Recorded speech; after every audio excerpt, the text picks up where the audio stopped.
10,000 ശത്രുക്കൾ ഒരുമിച്ച് വന്നാൽ നമ്മളതിനെ തടയും. പക്ഷെ നമ്മളിൽ ഒരുവൻ തന്നെ നമുക്കെതിരെ തിരിഞ്ഞാൽ നമ്മൾ എന്തു ചെയ്യും?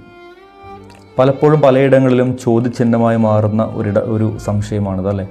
പഹൽഗാം ആക്രമണത്തിൽ പോലും നമ്മൾ പകച്ചുപോയത് അവിടെയാണ്. ശത്രുരാജ്യത്തിൽ നിന്ന് നുഴഞ്ഞു കയറിയ ഭീകരരെ തുരത്തുവാൻ നമ്മുടെ സൈന്യത്തിനാവും, ഒരു സംശയവുമില്ല. പക്ഷേ നമ്മളിൽ ഒരുവൻ തന്നെ നമുക്കെതിരെ അവിടെ വെച്ച് തിരിഞ്ഞിരുന്നു. കാരണം നമ്മുടെ ഇന്ത്യക്കാരനായ ഒരു പൗരൻ്റെ സഹായത്തോടു കൂടിയാണ് ഈ ഭീകരർ ഇന്ത്യയിലേക്ക് കടന്നതെന്ന് കൃത്യമായിട്ടുള്ളൊരു ന്യൂസ് ഉണ്ടായിരുന്നു. അവിടെയാണ് ഈ പറയുന്ന സൈന്യത്തിൻ്റെ പ്രാധാന്യം നമ്മൾ തിരിച്ചറിയേണ്ടത്, അവരുടെ നിസ്സഹായാവസ്ഥ നമ്മൾ തിരിച്ചറിയേണ്ടത്.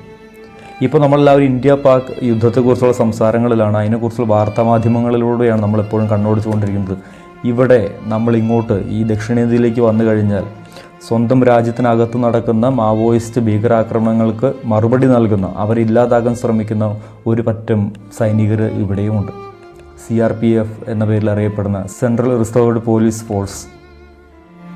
ഈ അടുത്തിടയ്ക്ക് ഏതാണ്ട് ഒരു 4-5 ദിവസങ്ങൾക്ക് മുൻപ് CRPFൻ്റെ അസിസ്റ്റൻ്റ് കമാൻഡൻറ്റിനെ കുറിച്ചുള്ള ഒരു ന്യൂസ് വായിക്കുകയുണ്ടായി. മഹാരാഷ്ട്രക്കാരനായ പൂനെക്കാരനായ സാഗർ ബൊറാഡെ എന്ന സൈനികൻ്റെ ഇന്ത്യയുടെ ഉന്നമനത്തെയും നമ്മുടെ അഭിവൃദ്ധിയെയും നശിപ്പിക്കുവാൻ ശ്രമിച്ചുകൊണ്ടിരിക്കുന്ന മാവോയിസ്റ്റ്, നക്സലൈറ്റ് തുടങ്ങിയ ഒത്തിരിയേറെ ഗ്രൂപ്പുകളുണ്ട്. പ്രത്യയശാസ്ത്രങ്ങൾ പലതുണ്ട്, സത്യമാണ്. പക്ഷേ ഒരു രാജ്യത്തിനകത്തു നിന്നുകൊണ്ട് അതിൻ്റെ വ്യവസ്ഥയെ ചോദ്യം ചെയ്യുകയും അതിനെ ഉന്മൂലനം ചെയ്യുവാനായിട്ട് അത് നശിക്കണമെന്ന് ആഗ്രഹിച്ച് അതിനെതിരെ പ്രവർത്തിക്കുകയും ചെയ്താൽ തീർച്ചയായും അത് എന്ത് പ്രത്യയശാസ്ത്രത്തിൻ്റെ അടിസ്ഥാനത്തിലാണെങ്കിൽ പോലും അത് രാജ്യവിരുദ്ധം തന്നെയാണ്. ഇവിടെ ഇപ്പോൾ സംഭവിച്ചുകൊണ്ടിരിക്കുന്നത് നമ്മുടെ ഛത്തീസ്ഗഡ്, തെലങ്കാന സംസ്ഥാനങ്ങൾ അതിർത്തി പങ്കിടുന്ന KGH മലനിരകളിലാണ് ഈ മാവോയിസ്റ്റ് സംഘത്തിൻ്റെ ഏറ്റവും വലിയൊരു ഗ്രൂപ്പ് ഇപ്പോഴും അവിടെ പ്രവർത്തിച്ചുകൊണ്ടിരിക്കുന്നത്. ഈ മലനിരകളുടെ ഏറ്റവും വലിയ പ്രത്യേകത എന്താണെന്ന് വെച്ചാൽ ഒത്തിരിയേറെ നിബിഡമാണ്. എന്ന് വെച്ചാൽ ഇടതൂർന്ന വനമേഖലയാണ് ഈ KGH എന്ന് പറയുന്നത്. അതുകൊണ്ട് തന്നെ അവിടേക്ക് എത്തിപ്പെടുവാനായിട്ട് ഒത്തിരി ബുദ്ധിമുട്ടാണ്. അതുമാത്രമല്ല, ഈ ഭീകരർ സ്ഥാപിച്ചിരുന്ന ഒത്തിരിയേറെ കുഴിബോംബുകളും മൈനുകളും ഇതിനകത്തുണ്ട് എന്നുള്ളതാണ് മറ്റൊരു ഭയാനകമായിട്ടുള്ള കാര്യം. ഈ കഴിഞ്ഞ ആഴ്ച സെൻട്രൽ റിസർവ്ഡ് പോലീസ് ഫോഴ്സിൻ്റെ CRPFൻ്റെ കോബ്ര 204 എലൈറ്റ് ബറ്റാലിയൻ്റെ ഒരു നേതൃത്വ സംഘം അവിടെ എത്തുകയുണ്ടായി. അവിടെ എത്തി ഇവർ കണ്ടത് ഇവർക്ക് മുൻപേ പോയ ഒരു ജവാനോട് പരിക്കേറ്റ് കിടക്കുന്നതാണ്. അവർക്ക് മനസ്സിലായി ഈ സ്ഥലത്തിൻ്റെ ഭീകരത എന്താണെന്നുള്ള കാര്യം. പക്ഷേ അവരുടെ ലീഡർ, പൂനെക്കാരനായ മഹാരാഷ്ട്രക്കാരനായ സാഗർ ബൊറാഡെ എന്ന് പറയുന്ന ആ ധീരനായിട്ടുള്ള ആ സൈനികൻ, ആ അസിസ്റ്റൻ്റ് കമാൻഡൻറ്റ്, തൻ്റെ കൂടെയുള്ള ഗ്രൂപ്പ് അംഗങ്ങളോട് അവിടെ നിൽക്കാൻ പറഞ്ഞ് ഇദ്ദേഹം സ്വയം മുന്നോട്ടേക്ക് പോയി ഈ ജവാനെ രക്ഷപ്പെടുത്താൻ വേണ്ടി. അബദ്ധവശാൽ ഇദ്ദേഹവും മൈനിൽ ചവിട്ടുകയുണ്ടായി.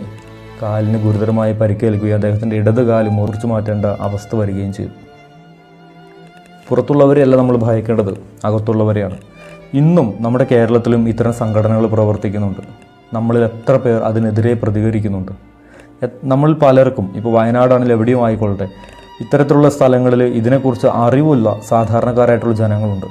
എത്ര പേർ നമ്മുടെ സൈന്യത്തിന് ഇതിനെക്കുറിച്ച് അറിവ് കൊടുക്കുന്നുണ്ട്? അപ്പോൾ നമ്മുടെ രക്ഷയ്ക്ക് വേണ്ടിയിട്ട് ഒരു രാജ്യത്ത് മുഴുവൻ നമ്മൾ ഓരോരുത്തർ സുഖമായി ഉറങ്ങുമ്പോഴും ഉറങ്ങാതെ കാവലിരിക്കുന്ന ആ പട്ടാളക്കാരൻ്റെ ജീവിതം നശിപ്പിക്കാനായിട്ട് കൂട്ടുനിന്നതിനകത്ത് നമ്മളുമുണ്ട്. ഇന്ന് നമ്മുടെ അതിർത്തികളിൽ നമ്മുടെ ഈ പട്ടാളക്കാർ കൊല്ലപ്പെടുന്നുണ്ടെങ്കിൽ അത് നമ്മളിൽ ഒരാൾ എവിടെയെങ്കിലുമൊക്കെ ചതിക്കുന്നത് കൊണ്ട് തന്നെയാണ്. ഇത്തരത്തിലുള്ള സംഘടനകൾ ഉന്മൂലനം ചെയ്യുക എന്നുള്ളത് വളരെ ശ്രമകരമായിട്ടുള്ള ജോലിയാണ്. അത് അവർക്ക് മാത്രമല്ല, സാധാരണക്കാരായിട്ടുള്ള നമ്മളും കൂടി അവരെ സഹായിച്ചാൽ മാത്രമേ അതിനവർക്ക് സാധിക്കുകയുള്ളൂ. എന്തായാലും നമുക്ക് ഇവർക്ക് വേണ്ടി പ്രാർത്ഥിക്കാം. ഏതാണ്ട് ഒരു 800ഓളം ചതുരശ്ര കിലോമീറ്ററിൽ വ്യാപിച്ചു കിടക്കുന്ന വലിയൊരു വനമേഖലയാണ് ഈ KGH മലനിരകൾ എന്ന് പറയുന്നത്.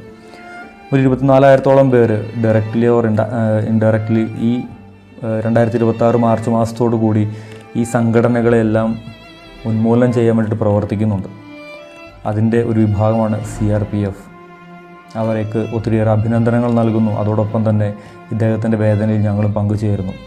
ഈ രാജ്യത്തിൻ്റെ നന്മയ്ക്ക് വേണ്ടി, നമ്മുടെ അഭിവൃദ്ധിക്ക് വേണ്ടി നിങ്ങൾ പ്രവർത്തിക്കുന്ന ഒരു കാര്യവും ഒരിക്കലും വൃഥാവിലാവില്ല എന്നുള്ള കാര്യം ഞങ്ങൾക്ക് ഉറപ്പുണ്ട്. അറിഞ്ഞോ അറിയാതെയോ ആണെങ്കിലും നമ്മൾ അവരെ സഹായിക്കുമ്പോൾ നമുക്ക് നഷ്ടപ്പെട്ടുകൊണ്ടിരിക്കുന്നത് ഇതുപോലെ ധീരരായിട്ടുള്ള, നമ്മുടെ രാജ്യത്തിന് വേണ്ടി, നമ്മുടെ രക്ഷയ്ക്ക് വേണ്ടി മുന്നിട്ടിറങ്ങിയ ഇതുപോലുള്ള ഒത്തിരിയേറെ സൈനികരുടെ ജീവനും അവരുടെ ആരോഗ്യവുമാണ്. നശിപ്പിക്കരുത്, സഹായിച്ചില്ലെങ്കിലും ഉപദ്രവിക്കരുത്, അവരെ കൊല്ലാൻ അനുവദിക്കരുത്.